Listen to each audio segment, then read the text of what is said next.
Это очень важный урок. Что такое спеллинг? Я кратко покажу вам, как итальянский алфавит можно прочитать с помощью спеллинга. А на следующем уроке я расскажу подробнее, для чего он нам важно нужен и почему и где его можно использовать.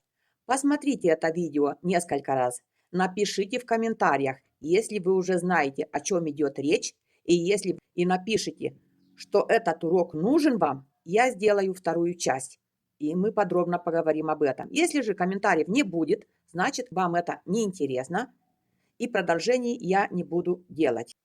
А come ancona, B Bologna, C Como, D Domodossola, E Empoli, F Firenze, G Genova, H Hotel, I Imola, G Gioli, K Kappa,